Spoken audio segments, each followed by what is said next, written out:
Hello, beautiful people. My name is Jo, and welcome back to my channel. So, this is the fourth installment of my Zodiac Academy vlogs. Welcome! Welcome! Nice to see you. I've been trying to get out of this reading slump that I'm in for weeks now, and it's just not happening. I've started it. So I am 14 pages in. Number one, I am super glad that Darcy and Tori decided not to kind of lie about the situation that's going on. They were very honest about it. I'm interested to see what's going to happen with Daddy Acrox and the dark power. This is probably not going to go up until September. It's going to be September. I already know it, but I'm glad that they decided not to lie, and I am so looking forward to when the bullying stops. Like I said, I'm only on page 14, so it could stop in this book, but I'm pretty sure somebody told me that it doesn't stop until book 5. I actually read something in Zodiac Academy, and I'm enjoying it, okay? So we're gonna talk about it. I just passed the 200-page mark, and I have some thoughts, okay? Some opinions, if you will. Number one, I still don't like Caleb. I'm just not a Caleb fan. Max and Geraldine needs to happen immediately because, well, I mean, it already happened. If you know what I mean. But it needs to happen immediately. Geraldine is literally a queen, and I cannot get enough of her. I have some unfortunate news. I think that I'm switching my allegiance. The first 3 books, I have been a diehard Darius girly, and I think that also my face is baking a pizza, extra pepperoni. Anyways, we're getting off topic. I think that I'm switching my allegiance. I think I'm becoming an Orion girly solely because I think Darius in this book is so overwhelmingly pathetic that it's getting on my nerves. So obviously he's had a thing for Tori since the dawn of time, right? In this book, he's finally got to the point where he could admit to himself, thank you, oh, you're so sweet. He can finally admit to himself that he has a thing for Tori. He can't admit it to Tori, number one. He can't admit it to his friends because Seth and Max are still on the train of, you know, we gotta, like, beat them down so thoroughly that they never question us again. That bullshit that I'm tired of. I don't know. And he's at the point to where he would rather be the villain in Tori's life than for her to just ignore him. And it's getting on my nerves. It's getting on my nerves because we all know that Tori's got a thing for Darius. And if Darius would just stop being such an asshole, maybe Tori would, you know, want a little slice of that pie. But no, Orion is not miscommuning a ding-dang thing. He is very clear with his intentions with Darcy so far. Also, when they pretty much got caught and were, like, sent to the principal's office, you know, he's like, no, I can't stop, actually. I'm not going to stop. And I forbid you from stopping as well. King energy, big dick energy right there. Another thing, where are the nymphs? I feel like this first 200 pages has been really focused on how each of the characters feel about each other and focusing on that, which I really do appreciate. I have questions about the plot. Where are the nymphs? What's going on with Daddy Acrox? Also, the whole scene where they all go out to the bar for Orion's birthday, and Orion has to, like, flirt with this guy at the bar so that they can steal his handkerchief for that little game thing. Oh my god. I was getting so much secondhand embarrassment from that whole scene. I was just laughing my ass off the whole time. Speaking of the birthday party at the bar, I really like Knox. I still don't like Caleb and Tori, and I think that it's hilarious that the only real consecutive spicy scenes that we get are between Caleb and Tori, and I'm so sick of Caleb and Tori. I just don't like Caleb. I'm just not a Caleb girly. I'm not a Caleb girly. Okay, too much love. Darcy's finally playing pitball, and am I the only one that forgot that this was even a thing until we actually got to the point where she's trying out for pitball? She's forced to try out for pitball. She's actually really good. I'm excited to see where that goes. Also, the whole scene with Tori, the cheerleading squad, and she literally writes "bite me" on her ass. Love her to death. All she has to do is get rid of Caleb, and then we're golden. Theory. I bet that the voice that Tori and Darcy keep hearing is Orion's dead sister. It kind of has to be, doesn't it? That would fit so well. Also, Caleb just took Tori on the worst date ever. He literally knows nothing about her. Just be done with him, dude. Just be done. I'm just sitting here trying to enjoy my Cheetos. Orion has to hit me with, I think you're my Elysian mate. Bitch! Duh! Okay, so now they're gonna do this whole let's destroy the Vegas once and for all on Halloween. All I have to say is, number one, you're not gonna destroy the Vegas, babe. It's just not gonna happen. Number two, you better fucking try and you better make it interesting. The situation that happened in the first book, that was pretty brutal. So I'm hoping that if they do try to destroy the Vegas, which I know that they will, at least two of them are going to. Seth and Max are going to try. It better top what happened in book one, because what happened in book one was brutal. It was brutal, babe. I'm like 300 pages in. Did I say that? Not sure. Finally. 4 books and a novella. That's how long it took. Finally, I get the Darius Ackrox action that I wanted. Thank you. That is all. So I just filmed my September TBR, and I meant to film a vlog clip when everything was all set up and nice and pretty, but I didn't. So we're gonna film it now. Okay, so I am on page 471. So chapter 32, here's where we're at, right here. So I got this much left. Okay, so at this point, I feel like everybody is having issues with everyone else. Orion and Darius are having issues. Tori and Darcy are having issues. Tori and Darius are having issues. Darius and the rest of the heirs are having issues. Feels like everything is splitting up, and I'm not too happy about it. The only people that I'm pretty, like, sure that aren't pissed at each other are Darcy and Orion, of course, because they're, boo thanks. Darcy and Orion are being pretty much blackmailed by Seth. I'm a Seth hater at this point because he is just getting on my nerves. Lord have mercy. So that is driving a further wedge between Tori and Darcy, and I'm about tired of it. I'm about tired of it. The whole darkness situation, Tori is letting her stubbornness pretty much lead her into sadness and isolating herself. And when she's isolated, she tends to fuck around with the darkness, which she shouldn't be doing. And it's irritating the piss out of me. So what just happened with her is that she went too far down and she saw the Shadow Princess, and the Shadow Princess tried to make her stay, which, by the way, apparently the Shadow Princess is Orion's sister. Now he's like, my sister, she's alive. We have to save her. I'm like, your sister's evil, Brosivas. Your sister is evil. Like, come on, Brotato Chip, get your shit together. She's obviously not well in the head. And Darcy's all for it. Darcy's like, yes, baby, we will save your sister. And apparently Tori's on the train now, too. I'm like, are you guys all freaking stupid? Like, you're gonna rescue this shadow woman, this random shadow lady who has injured Tori and wants everyone to stay with her in the darkness. You're like, we gotta free her because she asked us to. She looks like my little sissy pop. Meow, meow. Obviously, we got the Tori and Darius scene of our lives. That happened, but of course, both of them are too freaking stubborn for their own good, and they're just gonna turn around and be like, this doesn't change anything. Girl, no. Also, where are the nymphs? Where are the nymphs? And Tori right now is drowning in her sorrow and her stubbornness, and I'm about tired of her whiny ass. I'm about tired of Darius's whiny ass, because all he's doing is whining about the fact how he wants Tori, but he can't be nice to her for 5 seconds and calls her a whore every other sentence, and I'm just about tired of it. You say shit that you don't mean just to get a rise out of her, and then you get upset that she gets risen? No, I'm not tired of his bullshit. I'm tired of Tori's bullshit. The only person I'm not tired of at this point is Darcy and Max and Geraldine. Also, Xavier is still my baby cakes. We have not seen him much in this book, but he is still my baby cakes, and I love him so much. Caleb ended things with Tori, and now he's hunting Seth, like, in a weird vampire way, and I'm like, do I like this? Yeah, I think I do, because I don't really like Caleb for anyone else, so he might as well be with Seth at this point. The thing that the heirs did to the Vegas on Halloween was lame. It was lame, and you know it. They gave him a potion, made Tori act like a hoochie mama, and made Darcy see birds. I mean, come on. And then they were surprised that they were able to spin it in the media, which, good for them. Good for them. They did a good job with spinning that in the media, but come on, man. So, I took a couple days off of reading Zodiac Academy so that I could finish Empire of Storms. Empire of Storms is over. It's Zodiac Academy time now. So, I am currently on page 564. Right now, we are experiencing what appears to be a Christmas special at the palace. So that's going to be interesting. And apparently we're going to sneak Lancey Lou in there.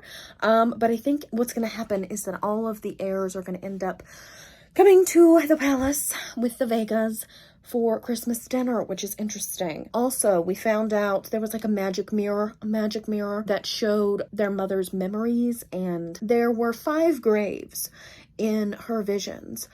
So mommy and daddy, the 2 baby Vegas, and there's a 5th one. They obviously have a sibling. Another one that they saw was Astrum helping a little boy escape the palace during the attack. So I think the little boy, they have a little brother or a big brother. They have a big brother because the Vegas were babies.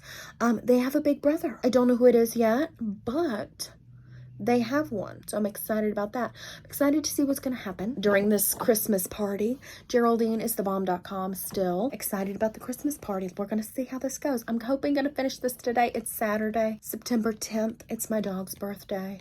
Hopefully going to finish this today so that I can post this vlog tomorrow. We will see. Okay, Darius is on the throne. And Tori has bowed and said something about she could do better things on her knees than kiss his feet. My jaw dropped. Okay, I'm gonna keep going. Well, but what are you thinking about? Really? Not a thought behind those eyes. Okay. This whole building a bridge to the Shadow Realm on New Year's Eve is going to go tits up, and I don't know why everybody thinks it's such a good idea. I think they're just trying to placate Orion and make him feel like he can get his sister back, but that bitch is not his sister anymore. She was a crazy bitch before she died. She was a crazy bitch before she died. And now they're going to try to bring her back. I'm on page 641. I've got 30 pages left. It's not going to go well. It's not going to go well, guys. It's just not. It's not. I'll check back in when I have 20 pages left. And we'll read it together. Something's happening. I don't know what's happening. I'm on page 646. Darius was supposed to meet Orion and Darcy. And they're like sitting in this cave waiting on Darius and Tori. And they're not showing up. And Darius is being like lost all this time. Hi, Mambo. And now he's being called out by some like shitty like fucking cult drums. I don't know what the fuck's going on, but we're gonna find out together. He knows I'm stressed. Something's happening. Something's about to happen. If the camera shakes, it's because my dog's big butt is sitting on the tripod. Yes, you are. He's forgotten what he's supposed to be doing. What the fuck is going on? Destiny. I was here for to face the most important question of my life. Are Tori and Darius about to become Elysian mates? Bitch. If that's not what's going on. I fucking knew it. Okay. Oh. Okay. Keep going.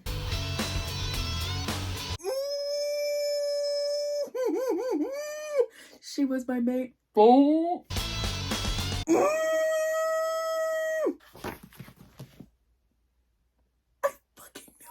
I don't know if I can read on. No, I have to. Okay, I have to know. Oh my god. Whew. Is it getting hot in here? Is it just me?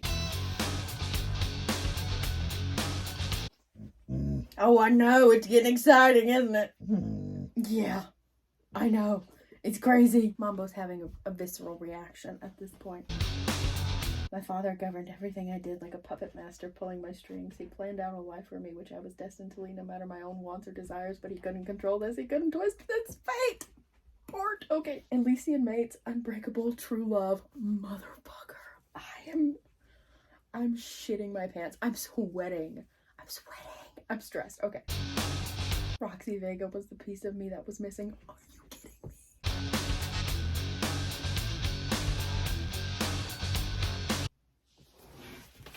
Okay, so they get to choose. Well, obviously Darius is going to choose to become mates, but I don't know about Darcy. She's got issues. Oh, frick. And now Orion and Darcy are going to have to do this shit by themselves. No. Oh, come on. This is a bad idea. You know it's a bad idea. Stop fucking around with the darkness. How many times does something have to go wrong with the darkness for people to just realize that you shouldn't fuck with the darkness? This is not gonna go well. If this goes well, I will literally sacrifice my left pinky toe. This is not gonna go well. Darcy doesn't have any magic and her phoenix is sleeping. No. Yeah. Oh my god. And of course, Tori's got an attitude. Bitch, if I could be Elysian mates with a fucking dragon with tattoos and dark hair, bitch, I am there. Why is she... Oh my gosh, Darius is spilling his heart out to Tori, and if she does not accept it, I am going to literally shit a brick.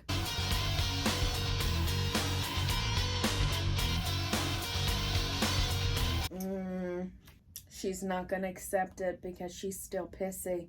Oh my gosh. Star-crossed. Frick. Oh my god. Tori, you brat! Ah! Come on! This is what I've been waiting for! Don't you see? I am the reader. I'm begging you. Are you fucking kidding me? Oh my god.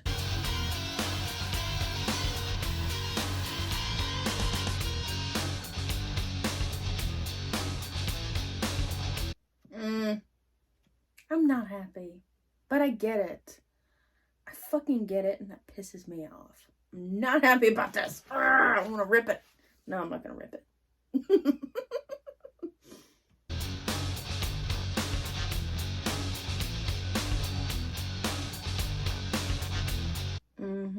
Now they got a black ring around their pupil. Bitch, I don't know, man. Fuck. I get it, but that fucking hurt my soul. That hurt my soul. Yeah, Claire is she's a fucking bitch. She's a bad person. She's a bad guy. I will never believe that she's not a bad guy. I'm nothing but a vessel for the shadows. Yeah, see, I'm fucking telling you. Why did they think that was a good idea? Why did they think that was a good idea?